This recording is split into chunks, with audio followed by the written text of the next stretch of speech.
you have to watch the way you also react because you're a man now, and people take you as a threat.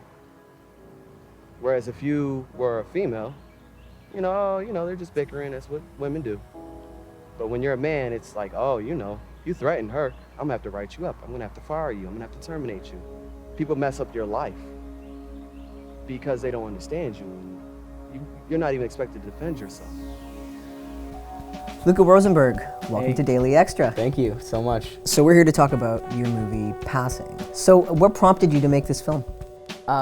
Good question. I think for me, mainly what prompted me to do it was the fact that when I first started transition, I really wanted to be, stealth. So stealth would mean something about you're not going to tell people. So in the case of transition, you are going to transition and not tell anybody that you're trans. But I found that the longer I was in this position and the more I was passing and being in all male spaces made me sort of think, I actually find this really interesting, and I think it's a lot of stuff comes up that I didn't think was going to. Because I never grew up being a black man. Then when you are one, the world is a different place. You're treated differently. Most people treat me like I don't know anything. Obviously not in the community, but out in the world, I'm treated like I don't know anything, and that I'm probably not very educated, and that there's no trace of the experiences that I've had. And I'll be even standing at a coffee shop or something, and the guy beside me will lean over and say something about how stupid women are or something like that, and adjusting to that has been the hardest part. I'm not sure how you identify.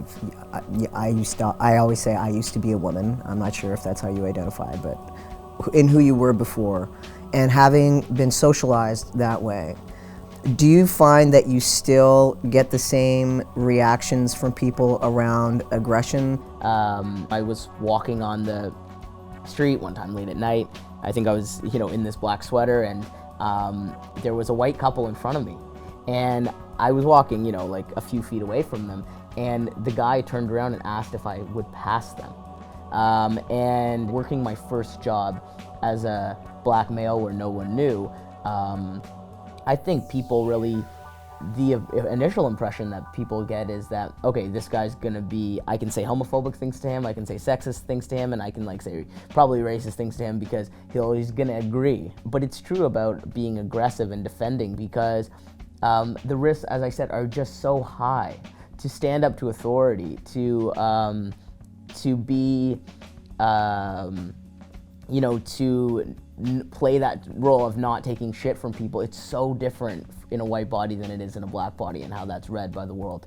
And sometimes I will just let a ton of things go, because I just don't want to deal with the hassle of being seen that way, of being seen as this angry black guy. Every day as a trans person is a battle, but it's a celebration. I kind of hold those things together, because I think every day as a trans person, we're dealing with mass incarceration and deportation and brutality and violence and a lack of support and services and inclusion and family. And yet at the same time, we are some of the most beautiful, powerful, wise, deep souls I've ever met in my life.